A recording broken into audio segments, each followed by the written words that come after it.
सल्मनेसर, तिग्लत पिलेसर अथवा उसलाई पुल पनि भनिन्छ। अनि अर्को सार्गोन दोस्रो। कतिले चाहिँ आफ्नो पहिलाको कुनै ठुलो राजाको नाम चाहिँ दोहोऱ्याउने उनीहरूलाई मन पर्थ्यो। कुनै महान राजाकै नाममा आफ्नो नाम अथवा उसको नाम उसको बुवाले राखिदियो होला कि अथवा आफूले अपनाएको पनि हुनसक्छ। त्यसैले इतिहासमा उसलाई चाहिँ सार्गोन दोस्रो भनिन्छ। यो सार्गोन दोस्रो चाहिँ को हो? सार्गोन दोस्रो चाहिँ सनहेरिबको बुवा हो। सनहेरिबको नाम त तपाईँले घरिघरि सुन्नुभएको छ। हिजकियाको समयमा सनहेरिबले आफ्नो सेनाले यरुसलेममा घेरेका थिए। हिजकिया, यशाया उनीहरूले प्रार्थना गरे, परमेश्वरले एउटा स्वर्गदूत पठाउनु भयो अनि 1,85,000 सनहेरिबको सेना चाहिँ एकैचोटिमा ध्वस्त भयो। उता सनहेरिब चाहिँ भागाभाग भए अनि लज्जास्पद पराजय थियो त्यो चाहिँ। तर त्यो सनहेरिबको बुवाको नाम चाहिँ सार्गोन दोस्रो हो। यो सार्गोन दोस्रोले चाहिँ अब एकछिन सार्गोन दोस्रोको बुवा चाहिँ को हो नि? सार्गोन दोस्रोको बुवा चाहिँ सल्मनेसर द पाँचौँ हो। अघि मैले उल्लेख गरेको थिएँ नि, सल्मनेसरले चाहिँ सामरियालाई घेरा गरेर चाहिँ अब ढाल्न खोजिरहेको थियो। तर सल्मनेसरले चाहिँ समारियालाई ढाल्नु अगाडि नै उसको मृत्यु हुन्छ। अनि फलस्वरूप अब त्यो घेराबन्दी त एकदमै प्रभावकारी ढङ्गले चाहिँ अगाडि बढिरहेको थियो। हामीले बाइबलमा पढ्छौँ कसरी सामरिया 2 वर्षभन्दा बढी समयको लागि घेराबन्दमा परेको थियो अनि हाहाकार मचिरहेको थियो। अब उनीहरू कमजोर भइसकेका थिए। अब सल्मनेसर त्यो राजा त मृत्यु भयो, तर उसको छोरा आउँछ अनि उसको छोराको नाम हो सार्गोन दोस्रो। अनि उसले चाहिँ हो उत्तरी राज्य इजरायलको राजधानी सामरियालाई चाहिँ कब्जा गरेको। त्यसैले यहाँ आफ्नो वृत्तान्तमा सार्गोनले सामरियाको पतनलाई बयान गरेको छ। ठ्याक्कै बाइबलले बयान गरेकोसँग उसको बयान मिल्छ। बाइबलको बयान चाहिँ हामी पढौँ। दोस्रो राजामा पढौँ त, दोस्रो राजा 17 अध्याय। दोस्रो राजा 17 अध्यायको 6 पदमा अब हामी चाहिँ इजरायल भनेको उत्तरी राज्यको लास्ट अन्तिम राजाको नाम अघि मैले उल्लेख गरेको थिएँ। यहाँ पढ्दैछौँ 6 पद। होशे, अगमवक्ता होशे होइन यो। होशे चाहिँ उत्तरको दुष्ट राजा हो। होशेको 9औं वर्षमा अश्शूरका राजाले सामरिया कब्जा गरे, इजरायललाई कैद गरेर अश्शूरमा लगे अनि उनीहरूलाई हलहमा र गोजान नदीको छेउमा भएको होबारमा साथै मादीहरूका सहरहरूमा बसाए। यो चाहिँ यो अश्शूरको राजा बनेको चाहिँ यो सार्गोन द्वितीय हो। सार्गोन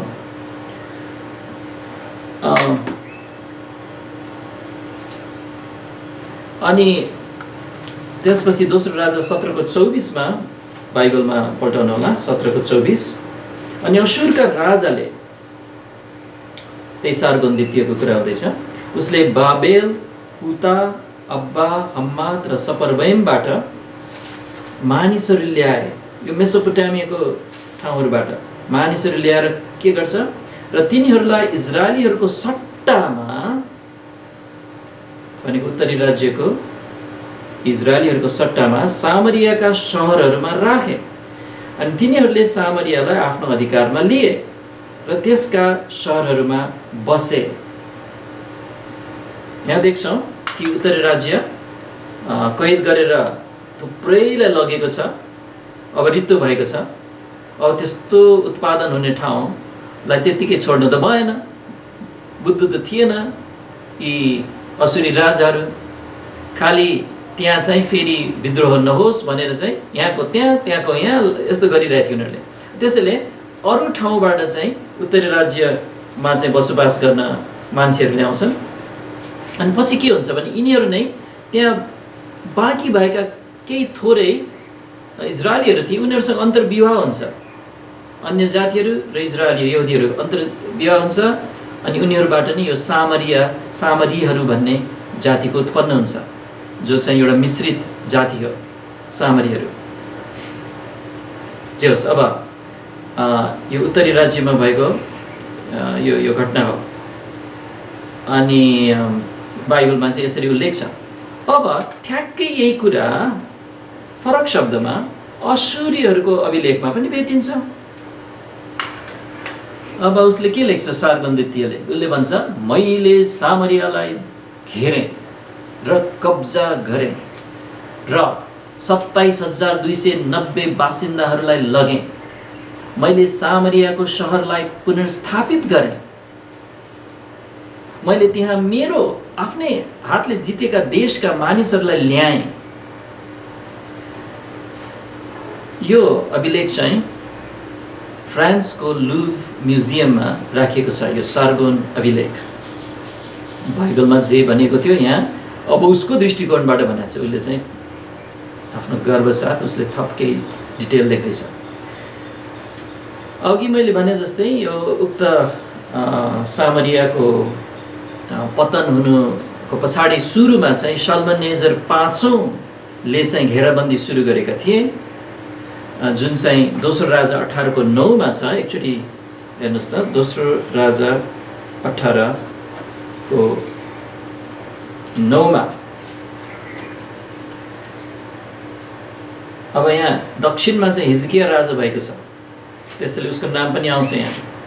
अब उत्तरमा त त्यही अन्तिम राजा होशे छ, उसको नाम पनि उल्लेख आउँछ यहाँ 9 पद। अनि यस्तो भयो, राजा हिजकियाको 4थो वर्षमा, ऊ चाहिँ दक्षिण यहुदामा छ, अर्थात् इजरायलका राजा एलाका छोरा होशेको 7औं वर्षमा, ऊ चाहिँ उत्तरमा छ, अश्शूरका राजा सल्मनेसर, सार्गोनको बुवाले सामरियामाथि चढाइ गरे र त्यसलाई घेरे। यो चाहिँ होशेको 7औं वर्षमा थियो। अनि 2 वर्ष पछाडि चाहिँ उसको मृत्यु हुन्छ अनि उसको छोरा आएर चाहिँ काम सिद्ध्याउँछ। तिग्लत के अरे सल्मनेसरको छोरा सार्गोन द्वितीयले चाहिँ काम सिद्ध्याउँछ। अनि त्यसैले यहाँ सल्मनेसरको अभियानको सुरुको उल्लेख छ। अनि हेर्नु न, यो भित्तामा चाहिँ यस्तो तस्बिर कुदिएको भेटियो। यहाँ 2 जना छन्। भित्तामा कुदिएको आकृतिमा सर्गोन, जो चाहिँ राजदण्ड भनौँ न समातेको छ, अनि टाउकोमा टोपी पनि छ उसको। सार्गोनले चाहिँ आफ्नो छोरा, टोपी नलाउने चाहिँ छोरा परि, ऊ चाहिँ को हो? सनहेरिब। अब सार्गोनको छोरा सनहेरिब दायाँपट्टि छ, सित आम्ने सामने देखाइएको छ, जो आफ्नो बुवाको मृत्युपछि राजा भयो।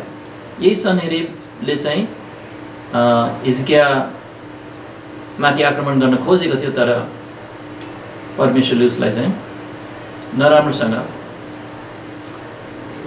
नाश गर्नुभयो, उसको सेनालाई। यरुशलेमको मूल ढोका बाहिर हिजकियाको प्रार्थनाको जवाब स्वरूप चाहिँ सनहेरिब चाहिँ पराजित भएको कुरा चाहिँ त्यही सनहेरिब हो, जो यहाँ चित्रमा दायाँपट्टि छ। देब्रेपट्टि चाहिँ उसको बुवा चाहिँ सार्गोन। अब सनहेरिबको कुरामा जाउँ। अहिलेसम्म चाहिँ हामीले विभिन्न अश्शूरी राजाहरूको नामहरू अनि बाइबलमा देख्यौँ, अनि त्यसरी अनि अश्शूरी अभिलेखहरूमा पनि उनीहरूलाई भेटिरहेछौँ। यो चाहिँ के अरे हामीलाई बाइबललाई पुष्टि गर्ने ऐतिहासिक र पुरातात्विक रत्नहरू हुन्। त्यसले यहाँ सनहेरिब को समयमा चाहिँ लाकिस भन्ने यहुदाको एउटा बलियो सहर थियो दक्षिणमा, लाकिस। तपाईँहरू कोही कोही जानुभएको छ, म पनि त्यहाँ 2 पटक पुगेको छु लाकिस। अहिले त भग्नावशेष मात्र छ अनि ठुलो ढिस्को छ। तर त्यो चाहिँ एकदम बलियो गढी थियो। यदि लाकिसलाई लिन सक्यो भने चाहिँ अब यहुदा माथि आक्रमण चाहिँ सफल हुन थाल्यो भन्ने चाहिँ मानिन्थ्यो। लाकिस चाहिँ सबभन्दा आउटपोस्ट, सबभन्दा बोर्डरको बलियो किल्ला थियो। सनहेरिब चाहिँ लाकिसलाई लिन सफल हुन्छ अनि के अरे अनि यो किन यहाँ लाकिसलाई लिन आएको? खास के भएको थियो भने उसको बुवा सार्गोनको समयमा राम्ररी शासन गरिरहेको थियो। राम्ररी बनाएको मतलब अब सबैलाई दमन गरेर बसिरहेको थियो, कर तिराइरहेको थियो, सबैजना हजुर हजुर गर्दै थियो सिरियालाई। अब सार्गोन मर्यो अनि शासन पल्टिने बित्तिकै चाहिँ त्यहाँ अस्थिरता आउँथ्यो जताततै, अनि जुन कर तिरिरहेको थियो त्यो कर तिर्न छोड्थे है। अब आहाजको पालादेखि तिरिरहेको हो है। तर यहाँ के अरे जहाँ यो अस्थिरता आएकोले चाहिँ सनहेरिब यो नयाँ राजा चाहिँ सबै कन्ट्रोलमा लिन चाहिँ आएको छ अनि जताततै उसले चाहिँ आक्रमण गर्दै कन्ट्रोलमा लिँदै सजाय दिँदै आउँदैछ। लाकिसलाई पनि लिन सफल हुन्छ। यो चाहिँ ईसा पूर्व 701 मा भएको, भनेको मतलब लगभग 20 वर्ष भयो उत्तरी राज्य सामरिया ढलेको है। त्यसको 20 वर्षपछि यहाँ आइपुगेको छ हामी। अनि लाकिसको घेरावको कुरा चाहिँ हामी पढौँ अहिले। दोस्रो राजा 18 को 14 देखि 17। दोस्रो राजा 18 को 14 देखि 17। अनि यहुदाका राजा हिजकियाले लाकिसमा अशुरका राजा कहाँ यसो भनी पठाए, मैले अपराध गरेको छु, मबाट फर्केर जानुहोस्, तपाईले म माथि जे लगाउनुहुन्छ त्यो म बेहोर्ने छु, म कर तिर्ने छु भन्दैछ। तब अशुरका राजाले यहुदाका राजा हिजकिया माथि 300 किक्कर चाँदी र 30 किक्कर सुन तोकिदिए। यो अङ्कहरू याद गरिराख्नुहोस् ल, किनभने अशुरी अभिलेखमा पनि हामीले पाउँछौँ। यहाँ तुलना गर्नुपर्छ अहिले। 15 पद। अनि हिजकियाले उनलाई परमप्रभुको भवनमा र राजभवनका भण्डारहरूमा पाएको सबै चाँदी दिइहाले। ओहो, हिजकिया यहाँ कमजोर भएको छन्, परमेश्वरमा भरोसा गर्न सट्टामा चाहिँ उसको आफ्नै तरिकाले चाहिँ यहाँ समस्या समाधान गर्न खोजिरहेको छ। अब हामीलाई चेतावनी हो, हिजकिया जस्तो असल राजाले पनि आफ्नै बुद्धिमा भरोसा गरिरहेको छ। तर यहाँ बदलिन्छ कुरा, खुसीको कुरा। तर पहिला 16-17 पद पनि पढौँ।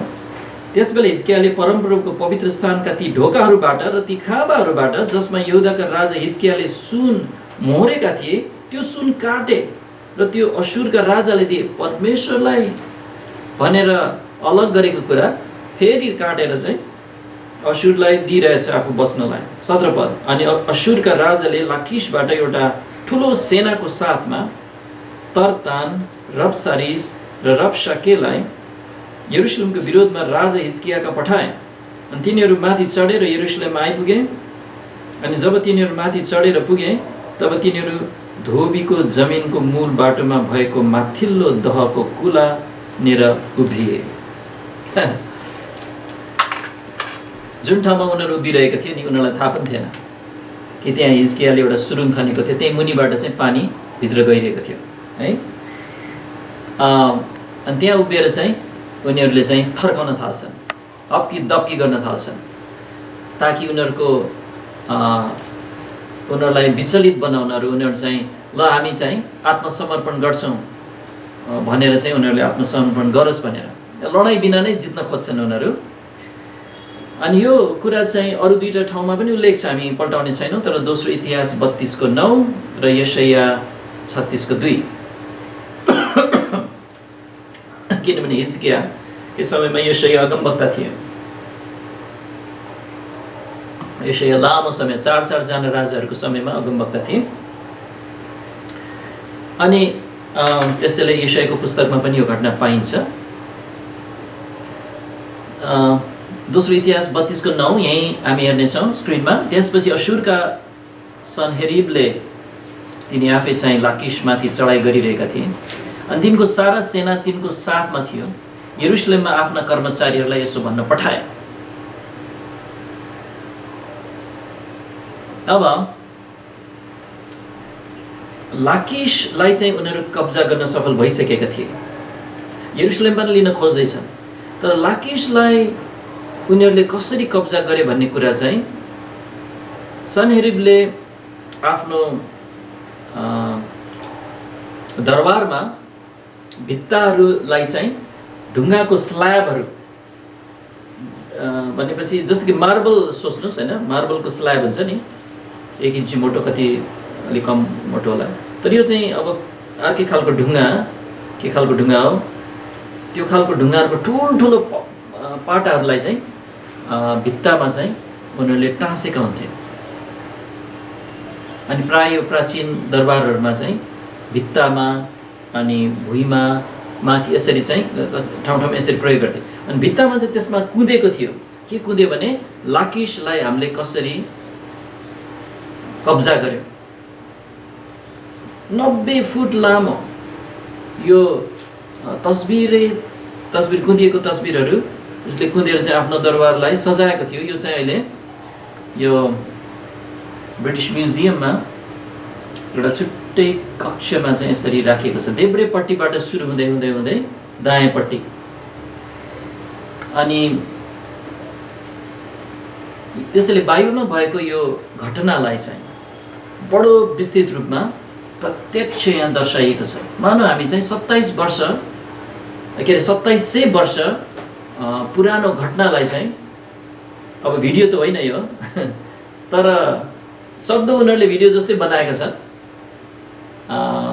त्यो तस्बिरहरू चाहिँ त्यो लडाइँको विभिन्न खण्डहरू, विभिन्न खालको पक्षहरूलाई चाहिँ त्यहाँ तस्बिरमा चाहिँ यो कुँदिएर राखेको छ। अनि त्यसको आधारमा चाहिँ एउटा चित्रकारले चाहिँ त्यो त घेराबन्दीलाई चाहिँ यसरी प्रस्तुत गरेको पनि छ।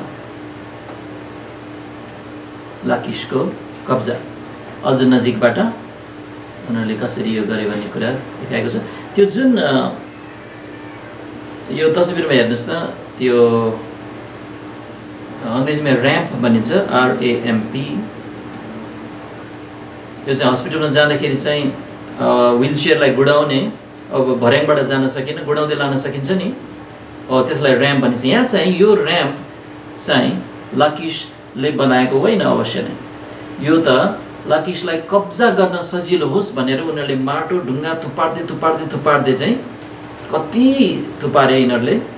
अनि त्यसमाथि चाहिँ उनीहरूले आफ्नो अस्त्रहरू, आफ्नो सिपाहीहरू, आफ्नो त्यो बेलाको ट्याङ्कहरू ल्याएर चाहिँ त्यो पर्खाललाई चाहिँ हिर्काउन थालेको हो।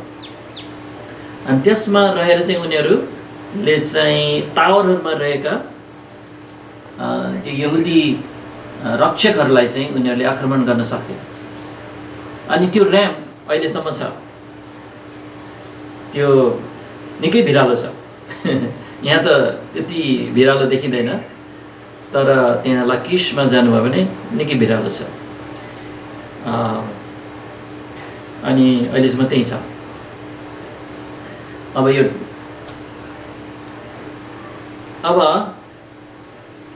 अब नजिकबाट यो सनहेरिबले आफ्नो दरबारमा यो गर्न चाहिँ भ्याएछ उसले है, किनभने हामीलाई थाहा छ कि सनहेरिब फर्केपछि ऊ चाहिँ उसको देवता निस्रोकको मन्दिरमा चाहिँ उसलाई पूजा गरिरहँदाखेरि चाहिँ उसलाई आएर मार्छ है। तर त्यो हुनुभन्दा अगाडि चाहिँ यत्रो तस्बिरहरू बनाउन चाहिँ उसले खर्च गर्न अनि कारिगरहरूलाई लगाउन भ्याएको रहेछ। अनि त्यो भ्याएकोले चाहिँ आज हामीले देख्न सक्छौँ कि असिरियनहरूको अस्त्रहरू कस्तो थियो, उनीहरूको लडाइँ गर्ने ट्याक्टिक्सहरू कस्तो थियो। अनि यहाँ चाहिँ देख्न सक्छौँ, यो तस्बिरमा के देख्न सक्छौँ भने घुइँत्रो र धनुकाँडहरूले हमला गरेको छ। एउटा चाहिँ त्यो भेट्छौँ, अलि नजिकबाट हेर्नुहोस् त धनुकाँड कसरी हिर्काउँदैछन् र घुइँत्रो पनि देख्नुहुन्छ तलपट्टि एकजना हेर्नुहोस् त, दायाँ हात माथि उठेको छ, घुइँत्रो हो। ढुङ्गा चाहिँ हाम्रो एक मुट्ठी जत्रो हुन्थ्यो, त्यो ढुङ्गाहरू समेत भेटिएको छ गोलो गोलो। अनि भालाहरू, अब धनुकाँडहरू हेर्नुहोस् यहाँ उनीहरूको चाहिँ यहाँ देख्न सकिन्छ। अनि यो चाहिँ अझ अर्को खालको ढाल, ठुलो ढाल पछाडि बसेर चाहिँ हिर्काउँदैछन्। यहाँ दुईवटा खालको ढाल थियो उनीहरूको। यो चाहिँ घुइँत्रो हिर्काउनेहरू हो, एकदम शक्तिशाली हुन्थ्यो। 160 किलोमिटर प्रति घन्टाको गतिमा चाहिँ उनीहरूले फ्याँक्न सक्थे। अनि के अरे त्यसपछि यहाँ उनीहरूले सहरको पर्खाल चढ्ने एउटा त्यो घेराउ मार्ग, त्यो र्याम्प उठाएर पर्खाल भत्काउन 5वटा बजार्ने यन्त्रहरू प्रयोग गरेको कुरा चाहिँ देखाइएको छ। सन्हेरीको दरबारको भित्तामा भेटिएको यो कुदिएको तस्बिर अझ नजिकबाट यहाँ देख्न सक्नुहुन्छ। यो चाहिँ उनीहरूको ट्याङ्क हो। यो लामो जुन छ नि, यसले चाहिँ ढ्वाङ ढ्वाङ ढ्वाङ गर्दै यो भित्ता फोड्ने हो है। अनि यहाँ भित्रबाट चलाइरहेछ, यहाँ धनु हिर्काइरहेछ। तर यहाँबाट यो असिरियन के अरे माफ गर्नु, यहुदीहरूले चाहिँ त्यहाँ माथिबाट त आगो फाल्थे यहाँ यसलाई जलाउनलाई। त्यसैले यहाँ चाहिँ एकजना चाहिँ पानी फाल्दैछ। हेर्नुहोस्, यो देख्नुभयो, यो पानी झर्र पानी हाल्दैछ यहाँ, यसको पानी सिस्टम हो यो। त्यसैले डिटेल यस प्रकारको छ। अनि यहाँ के भइरहेछ, यो चाहिँ र्याम्प हो है। अब अझ अगाडि बढौँ, फेरि यो ट्याङ्कलाई अझ राम्रोसँग देख्न सक्छौँ। यसले चाहिँ ढङ ढङ ढङ हिर्काएर यहाँ ढुङ्गाहरू भत्किन थालेको देख्नु भयो है। अनि यहाँ चाहिँ यहुदीहरू छन्, अश्शुरीहरू यहाँ छन्। यो चाहिँ गुड्दै गुड्दै गइरहेछ यहाँ। त्यसैले यन्त्र परिचालन गर्ने 3 जना सैनिक थिए। धनुर्धारी 1, बजार्ने खाँबोलाई चलाउने 1 यहाँ भित्र लुकिरहेछ, र पर्खालबाट फ्याँकेका बमहरूलाई पानीले भिजाउने 1 जुन अब कतातिर छ। अझ नजिकबाट फेरि यहाँ देखाइएको छ। उहाँ छन् लाकिसमा। ओहो, यहुदी कैदीहरूलाई क्रूरतापूर्वक व्यवहार गरिएको कुरा चाहिँ यहाँ सुलीमा चढाइएको तस्बिरबाट थाहा हुन्छ। यसरी चाहिँ झुन्ड्याएको यो घोचेर, अनि यो चाहिँ निरुत्साहित पार्नलाई हो यहुदीहरूलाई। अनि अश्शुरीहरूको क्रूरता चाहिँ यो पुरातत्वबाट भेटिएको यसबाट पनि पुष्टि हुन्छ। अनि बाइबलमा चाहिँ खुनी सहर भनेको छ निनवेलाई अझ नजिकबाट सुलीमा झुन्ड्याएको। त्यसपछि टाउको काटिरहेछ अश्शुरीहरूले यहुदीहरूलाई। अनि छाला काट्दैछन् उनीहरूको अझ नजिकबाट। अस्ति नै यो तस्बिर देखाएको थिएँ, तर यो तस्बिर वास्तवमा लाकिसको सवालमा हो। अनि अरू ठाउँमा पनि यस्तै गर्थे भन्ने कुरा यसबाट हामीले चाहिँ सजिलै बुझ्न सक्छौँ।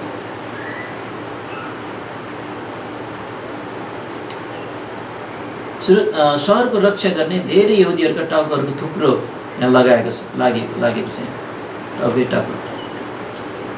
अनि यसले के गरिरहेछ, उसले चाहिँ गनिरहेछ टाउको कतिवटा भयो भने।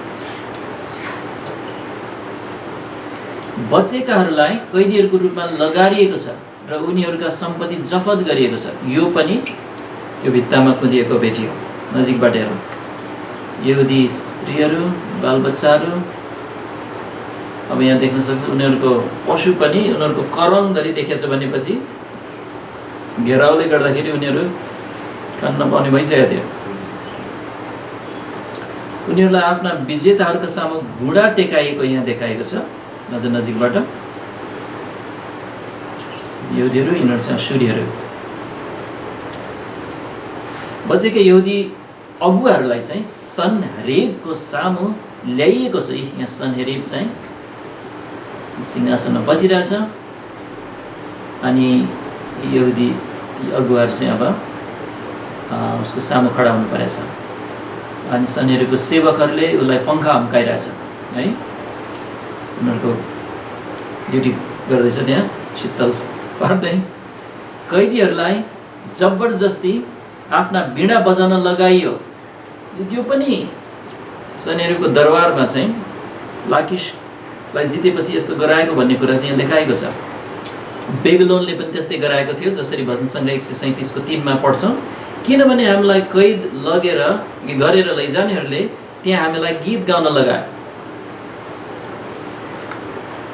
वीणा बजाइरहेको देखेछ यहुदीहरू, तर यहाँ उनीहरू कैदीहरू।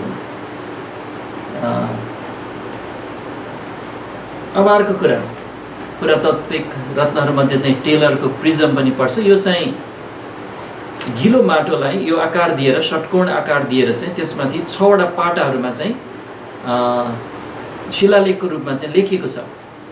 के लेखिएको छ भने यो टेलर प्रिजममा सनहेरीब र यरुशलेमको घेराबन्दीको बारेमा लेखिएको छ। भनेपछि यो चाहिँ सनहेरीबले लेखाएको हो। के लेखायो होला त्यस्तो हारेर पनि? बाइबलले त्यसो भन्छ। तब अश्शूरका राजाले यहुदाका राजा हिजकियामाथि 300 किक्कर चाँदी र 30 किक्कर सुन तोकिदिए। अघि पढेको थियौँ। अनि हिजकियाले उनलाई परमप्रभुको भवनमा र राजभवनका भण्डारहरूमा पाइएको सबै चाँदी दिइहाले। दोस्रो राजा 18 को 14 देखि 15 मा त्यो पढ्यौँ। अनि दोस्रो राजा 18 को 17 मा अनि अश्शूरका राजाले लाकिसबाट एउटा ठुलो सेनाको साथमा तर्तान, रब्सारिस र रब्साकेलाई यरुशलेमको विरोधमा राजा हिजकियाका पठाए। त्यो पनि अघि पढेका थियौँ। अनि तब तिनले यसो भन्दै हिजकिया कहाँ फेरि दूतहरू पठाए, तिमीहरूले यहुदाका राजा, यो चाहिँ अब त्यहाँ जुन ठाउँमा उभिएर चाहिँ यो अश्शूरी अफिसरहरूले यहुदीहरूको मनोबललाई कमजोर पार्नलाई चाहिँ हप्की दप्कीको वचनहरू बोल्दैछन्। अनि त्यो पढ्दैछ हामीले। तिमीहरूले यहुदाका राजा हिजकियालाई यसो भन्नु, तिम्रा परमेश्वरले जसमाथि तिमी भरोसा राख्छौ यरुशलेम अश्शूरका राजाको हातमा दिने छैन भन्दै तिमीहरूलाई धोका नदिउन्। यो हिजकियाको कुरा नसुन भन्दैछ, धोका दिँदैछ, तिमीहरू टिक्न सक्दैनौ। फेरि अर्को खण्डमा तब हिजकिया माथि परमप्रभुको भवनमा गए र परमप्रभुको सामु त्यो पत्र फैलाइदिए। एउटा चिठी समेत पनि आयो उसलाई अझ तर्साउनलाई। यसकारण अब हे परमप्रभु, हिजकियाले चाहिँ यो चिठी चाहिँ परमप्रभुको सामु ल्याएर चाहिँ प्रार्थना गर्छन्। हाम्रा परमेश्वर, म तपाईँलाई बिन्ती गर्छु, हामीलाई त्यसको हातबाट बचाउनुहोस् र तपाईँ मात्र परमप्रभु परमेश्वर हुनुहुन्छ भने पृथ्वीका सबै राज्यहरूले जानुन्। हिजकियाको विश्वास फर्केर आएको छ अनि ऊ चाहिँ परमेश्वरसँग सहायता माग्न जान्छन्। यशायालाई पनि प्रार्थना गरिदियो भन्छ। अनि त्यस रात यस्तो भयो, परमप्रभुका दूत निस्केर अश्शूरीहरूको छाउनीमा 1,85,000 मानिसहरूलाई घात गरे। दोस्रो राजा 19 को 35। अब यो प्रिजम जुन चाहिँ पुरातत्वको एउटा वस्तु हो, यो षट्कोण पाटीले चाहिँ यो घटनालाई चाहिँ बताउँछ, तर अश्शूरीहरूको दृष्टिकोणबाट बताउँछ। त्यही घटना हो। अब के लेखेको छ त्यहाँ? यहाँ यस्तो लेखेको छ, यहुदी हिजकियाको सवालमा जो मेरो जुवामुनि आउन मानेन, उसका 46 वटा पर्खालले घेरिएका बलिया सहरहरू मैले घेराउ गरेँ र कब्जा गरेँ र 2,150,000 जनहरूलाई लगेँ। घोडाहरू, पशुभाव, भेडाहरू अनगिन्ती लिएर आए। खुब जितेको जस्तो गर्दैछ उसले। हिजकिया स्वयं पिजडाको चरालाई जस्तै उसको राजकीय सहर यरुशलेममा मैले थुने। यसबाहेक 30 तोडा सुन, त्यो त मिल्यो, र 800 तोडा चाँदी। कम्पेयर गर्नुहोस्, मैले लिएँ रत्नहरू, एन्टिमनी, हिराहरू, मूल्यवान धनहरू। अब यो तुलना गर्दाखेरि चाहिँ 5 मुख्य प्रमुख कुराहरूमा चाहिँ बाइबललाई पुष्टि गरिरहेछ यो असुरी दृष्टिकोणबाट लेखिएको भए तापनि। नम्बर 1, सनहेरिब धाक लाउने घमण्डी थिए भन्ने कुरा चाहिँ स्पष्ट छ। नम्बर 2, सनहेरिबले, किनभने बाइबलमा पनि त्यसरी नै प्रस्तुत छ सनहेरिबलाई, अनि यहाँ पनि त्यस्तै प्रस्तुत छ यो टेलर प्रिजममा। नम्बर 2, सनहेरिबले यरुसलेमलाई एउटा पिजडाको चरालाई जस्तै थुनेको कुरा छ। उसले घेराउ गरे तर उसले जित्न त सकेन नि। म हारेँ भनेर त कहाँ लेख्थ्यो उसले, खालि मैले थुने भन्छ। उसले त्यसको माने चाहिँ उसले जित्न सकेन। नम्बर 3, हिजकियाले असुरी राजालाई कर बुझाए, त्यो सही कुरा हो। अब सुनको कर चाहिँ 30 किक्कर अथवा तोडा थियो भन्ने कुरा पनि पुष्टि भयो है। अनि नम्बर 5 मा चाहिँ सनहेरिबले, अर्को 5औं कुरा कुन पुष्टि भएको छ भने सनहेरिबले यरुसलेमलाई जितेनन् भन्ने कुरा चाहिँ एकदम छर्लङ्ग देखिन्छ टेलर प्रिजमबाट है। असुरी अभिलेखले केवल यो बताउँछ कि सनहेरिबले यरुसलेमलाई घेर हाले, ढाले त भनेको छैन, भन्न सक्दैन। एक घमण्डी अविश्वासी राजाले यरुसलेमको पर्खाल बाहिर परमेश्वरको स्वर्गदूतको प्रहारबाट आफू नराम्रोसित पराजित भएको घटनालाई अभिलेख नगरेको कुरा अचम्म लाग्दो छैन। कहाँ लेख्थ्यो र त्यस्तो कुरा? त्यस विषयमा चुप छ, तर यहाँ पुष्टि हुन्छ वास्तवमा चुप भए पनि। खालि एउटा कुरामा चाहिँ नमिलेको देख्यो यो प्रिजममा र बाइबलको एउटा डिटेल, त्यो चाहिँ कति किक्कर चाँदी बुझाएको थियो त? बाइबलले भन्छ 300 किक्कर चाँदी, तर सनहेरिबले भन्छ 800 है। कुन चाहिँ हो त? अब असुरी अभिलेखले किन 800 भन्यो त्यो हामीलाई थाहा छैन, तर हामीलाई के थाहा छ भने बाइबलले आफूलाई जहिले पनि सही भएको प्रमाणित गरेको छ। त्यसैले यस सवालमा पनि शङ्का गर्नुपर्ने कारण छैन। अनि अविश्वासी मूर्तिपूजकका अभिलेखहरू धेरै पटक भर पर्दो नहुनु प्रसिद्ध तथ्य थियो वास्तवमा। 30 तोडा चाँदी भने कति हो? 34 ले गुणन गर्नुस्, 1000 केजी सुन हुन आउँछ। 1020 केजी सुन। ओहो, 300 तोडा चाँदी भनेको चाहिँ 10,200 केजी चाँदी हुन्छ। यहुदा कति धनी थियो, यद्यपि त्यो बेलामा यहुदा वास्तवमा निकै कमजोर भइसकेको थियो,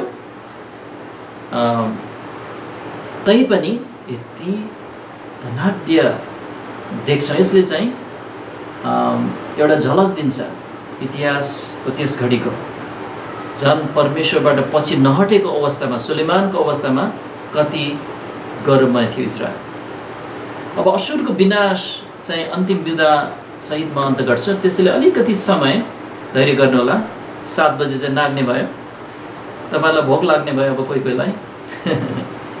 असुरको विनाश सुन्नुहोस्, अनि त्यसपछि अझ राम्रोसँग भोक लाग्छ तपाईँलाई।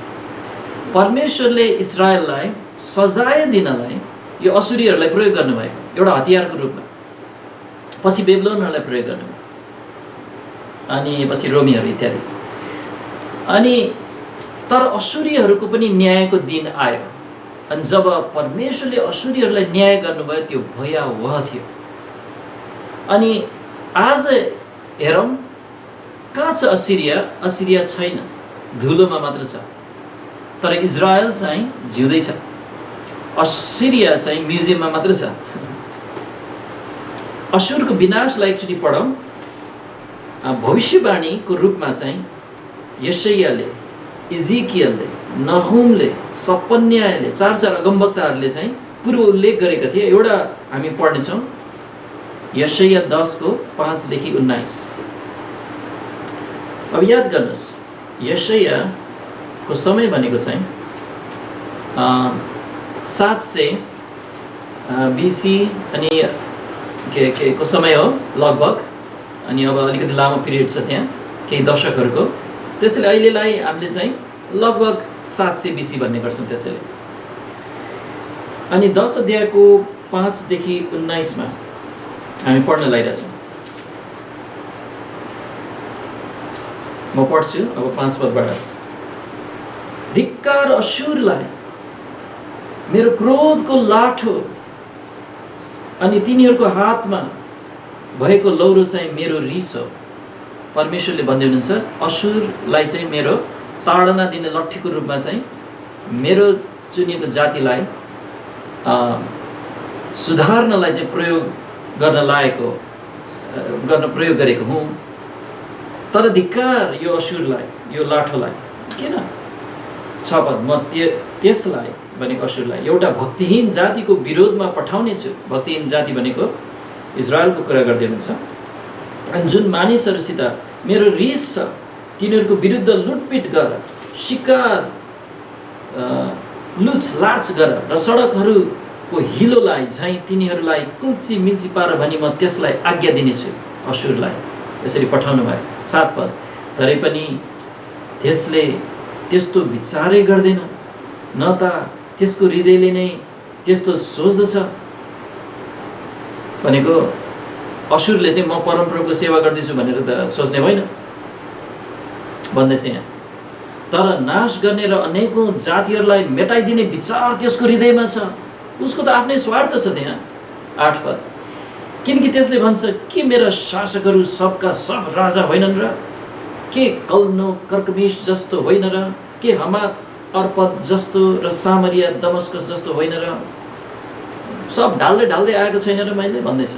जस्तो मेरो हातले ती मूर्तिका राज्यहरू फेला पारेको छ, जसका खोपिएका मूर्तिहरू यरुशलेम र सामरियाका खोपिएका मूर्तिहरूभन्दा बढी थिए।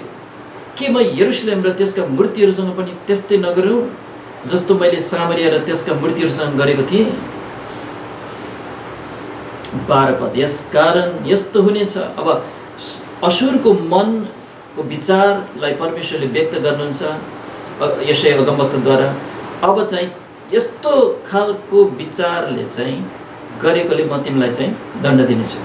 12 पद, यसै कारण यस्तो हुनेछ जब प्रभुले सियोन पर्वत र यरुशलेममाथि आफ्नो सम्पूर्ण काम गरी सिद्ध्याउनुहुन्छ तब म असुरको राजाको हृदयको कठोरताको फललाई र त्यसका घमण्डले चढेका आँखाहरूको महिमालाई दण्ड दिनेछु। किनकि त्यसले भन्छ मैले आफ्नो हातको शक्तिले र आफ्नो बुद्धिले यो काम गरेको छु। किनकि म समझदार छु अनि मैले जाति जातिका राज मानिसहरूका सिमानाहरू हटाएको छु, तिनीहरूका श्री सम्पत्ति लुटेको छु र शूरवीर मानिसले चाहिँ ती बासिन्दाहरूलाई दबाएको छु। अनि जाति जातिका मानिसहरूको धन सम्पत्ति मेरो हातले चराको गुण चाहिँ फेला पारेको छ। अनि जसरी कसैले छोडिएका अन्डाहरू बटुल्छ त्यसरी नै मैले सारा पृथ्वीलाई बटुलेको छु। अनि पखेटा चलाउने कोही थिएन, न मुख खोल्ने न चिची गर्ने कोही थियो। कस्तो उसको घमण्डलाई चाहिँ यहाँ चाहिँ व्यक्त गरिँदैछ। 15 पद, के भन्छ अब यहाँ चाहिँ परमेश्वरले भन्दै हुनुहुन्छ असुर तिमी त मेरो हातमा एउटा लट्ठी हो, एउटा हतियार हो, तिमी यस्तो घमण्डले किन फुलेको? 15 पद, के वंशहरूले त्यसलाई चलाउनेको विरुद्ध घमण्ड गर्छ र? अथवा के आराले त्यसलाई चलाउनेको विरुद्धमा बढाइ गर्छ र? मानव लौरोले आफूलाई उचाल्नेहरूलाई नै चलाइरहेछ, मानव लाठोले आफू काट्ने होइन चाहिँ गरी आफूलाई उचालिरहेछ। असुरले चाहिँ यो घमण्डको कारण परमप्रभुले मलाई यो अनुमति दिएर जुन नबुकदनेस्जरले पछि बुझे उसको पनि घमण्ड तोडिएपछि कि परमप्रभु सर्वोच्च परमेश्वरले चाहिँ मलाई अधिकार दिनुभएको भन्ने कुरा असुरले चाहिँ यो महसुस गरेन। 16 पद, यसै कारण प्रभुले सेनाहरूका परमप्रभुले त्यसका मोटा घाटाहरूको बिचमा दुब्लोपना पठाउनुहुनेछ र त्यसको महिमा मनी जलिरहेको आगो जस्तो ज्वाला सल्काउनुहुनेछ। अनि इजरायलको ज्योति आगो हुनेछ र उसका पवित्र जन चाहिँ ज्वाला बन्नुहुनेछ। अनि यो बल्नेछ र यसले एकै दिनमा त्यसका काँडाहरू र त्यसका काँडे झाङहरू भस्म पार्नेछ। अनि यसले त्यसको वनको महिमा र त्यसको फलवान खेतबारीको महिमा प्राण र शरीर दुवैलाई नष्ट पार्नेछ। अनि तिनीहरू बिमारीले मूर्छा खाए झैँ हुनेछन्। अनि त्यसका वनका पाँकी रुखहरू यति थोरै हुन्छन् कि एउटा बालकले पनि ती गन्ती गरेर लेख्न सक्छ। पुरै खत्तम हुनेछ भन्दै हुनुहुन्छ यहाँ। रुख एउटै हुने, बच्चाले गन्न सक्ने मात्र सङ्ख्यामा रुख बाँकी हुनेछ अरे। अब तपाईँले इजिकियल 31 को 3 देखि 13 मा पनि पढ्न सक्नुहुन्छ। पढ्न त अति राम्रो हुन्थ्यो अहिले अघि, अब तपाईँलाई भनिसकेँ, पल्टाउँ। इजिकियल 31 को 3 देखि 13। अशुरको विरुद्धमा इजिकियलले भविष्यवाणी गर्दैछ। अब यो अलि पछि, यशायाभन्दा अलि पछिको कुरा हो। यो यशाया चाहिँ कैदभन्दा अगाडिको कुरा हो। इजिकियल त बेबिलोनी कैद पछि को कुरा लेख्दैछ। 3 पद, हेर अशुर चाहिँ सुन्दर सुन्दर हाँगाहरू भएको झ्याम्म परेको छायादार र अग्लो कद भएको लेबनोनको एउटा देवदार रुख थियो। अनि त्यसको टुप्पा चाहिँ मोटा मोटा हाँगाहरूको बिचमा थियो। एउटा तस्बिर कोर्दैछ, एउटा जङ्गलसँग तुलना गर्दैछ। अनि अशुर चाहिँ लेबनोनको के अरे देवदारको रुखसँग तुलना गर्दैछ। अति विशाल। 4 पद, पानीले त्यसलाई ठुलो बनायो, गहिरो पानीले त्यसका नदीहरूद्वारा त्यो देवदार रोपिएको ठाउँको वरिपरि बग्छन् त्यसलाई अग्लो बनायो र त्यसका खोला नालाहरू मैदानका सबै रुखहरू कहाँ पठायो। यसै कारण त्यसको उचाइ मैदानका सबै रुखहरूभन्दा उच्च भयो र त्यसका ठुला हाँगाहरू सङ्ख्यामा बढे। अनि प्रशस्त पानी भएकोले जब त्यसले मुना हान्थ्यो तब त्यसका हाँगाहरू लामा लामा हुन्थे। आकाशका सबै चराहरूले त्यसका हाँगाहरूमा गुँड लगाउँथे। मैदानका सबै पशुहरूले त्यसका हाँगाहरू पनि आफ्ना बच्चाहरू जन्माउँथे। अनि त्यसका छायामुनि सबै ठुला जातिहरू बस्थे। यहाँ चाहिँ कसरी अशुरियन साम्राज्य विस्तार हुँदै गएको, थुप्रो जातिहरूलाई उसले चाहिँ समेटेको हाँगामा त्यो चराहरूको तस्बिर। 7 पद, यसरी त्यो आफ्नो महानतामा आफ्ना हाँगाहरूको लमाइले गर्दा सुन्दर थियो, किनकि त्यसको जरा प्रशस्त पानीको छेउमा थियो। परमेश्वरको बगैँचाका देवदारहरूले त्यसलाई लुकाउन सकेनन्। सल्लाहका रुखहरू त्यसका ठुला हाँगाहरू समान थिएनन्, न त कटुसका रुखहरू नै त्यसका हाँगाहरू समान थिए। परमेश्वरको बगैँचाको कुनै पनि रुख आफ्नो सुन्दरतामा त्यो जस्तो थिएन। मैले त्यसलाई प्रशस्त हाँगाहरूद्वारा सुन्दर बनाएको छु। यसैले परमेश्वरको बगैँचामा भएका अदनका सबै रुखहरूले त्यसलाई डाह गर्थे। 10 पद, यसै कारण प्रभु यहोवा यसो भन्नुहुन्छ, तैँले आफूलाई उचाइमा उचालेको हुनाले, मोटा मोटा हाँगाहरूको बिचमा त्यसले आफ्नो टुप्पा हानेको हुनाले र त्यसको हृदय आफ्नो उचाइको कारणले फुलेको हुनाले, यसै कारण मैले त्यसलाई जातिहरूमध्ये एउटा शक्तिशालीको हातमा सुम्पिदिएको छु, भनेको बेबिलोनीहरूको हातमा। यसले निश्चय त्यससँग व्यवहार गर्नेछ। त्यसको दुष्टताको कारणले गर्दा मैले त्यसलाई धपाइदिएको छु। अनि परदेशीहरूले ती जाति जातिका अत्याचारी मानिसहरूले त्यसलाई नष्ट पारेका र त्यसलाई त्यागेका छन्। पहाडहरू हुँदो र सबै बेसीहरूमा त्यसका हाँगाहरू पडिरहेका छन् र त्यसका ठुला हाँगाहरू देशका सबै खोला नालाहरू लिएर भाँचिएका छन्। अनि पृथ्वीका सबै मानिसहरू त्यसको छायाबाट निस्केर गएका छन् र त्यसलाई त्यागिदिएका छन्। 13 पद, त्यस ढलेको रुखमाथि आकाशका सबै चराहरू बस्नेछन् र मैदानका सबै पशुहरू त्यसका हाँगाहरूमा हुनेछन्। अब 612 ईसा पूर्व 612 BC मा चाहिँ निनेवे ढल्यो। अशुर चाहिँ ढल्यो, राजधानी निनेवे। अनि के अरे याद गर्नुहोस्, यशायाले चाहिँ 700 ईसा पूर्वमा चाहिँ त्यो भविष्यवाणी अघि यशाया 10 अध्यायमा पढेका थियौँ। 100 वर्ष अगाडि नै त्यो भविष्यवाणी दिएको थियो। अनि त्यहाँ नहुमले पनि भविष्यवाणी दिएको थियो, अनि सपन्यायले पनि। नहुमले चाहिँ ईसा पूर्व 713 ताका भविष्यवाणी गरे, निनवेको पतन हुनुभन्दा 1 शताब्दी अगाडि। त्यसैले भविष्यवाणीहरू कति किटान गरिएका थिए र पुरा भयो भन्ने कुरालाई चाहिँ अन्तिममा हामीले विचार गर्नेछौँ नहुमको भविष्यवाणीबाट। नहुम 3:14 त्यहाँ चाहिँ के उल्लेख छ भने लामो समयसम्म सहर घेराबन्दी गरिने छ भन्ने कुरा चाहिँ यसरी उल्लेख छ, आफ्ना निम्ति घेरा हालिएको समयमा चाहिने पानी भर भनेको छ। अब लामो समय घेराबन्दी हुनेछ, पानीको समस्या हुनेछ, पानी पहिले नै जोहो गर भन्दैछ आफ्नो ठुलो ठुलो त्यो उनीहरूको सिस्टमहरूमा। नम्बर 2, निनेवेको दरबार पानीको भेलले अतिक्रमण गरिनेछ भन्ने भविष्यवाणी चाहिँ नहुम 2:6 दिएको थियो। नदीहरूका मूल ढोकाहरू खोलिनेछन् र महल गलेर ढल्नेछ। कस्तो तोकिएर किटान गरेर भविष्यवाणी गरियो कि त्यो दरबार चाहिँ कसरी ढल्नेछ, पानीले। अनि यो इतिहासमा यही नै भयो। तेस्रो कुरा, निनेवेका रक्षकहरू रक्सीले मत्त व्रत भएका हुन्छन् जुन दिन चाहिँ निनेवे ढल्नेछ।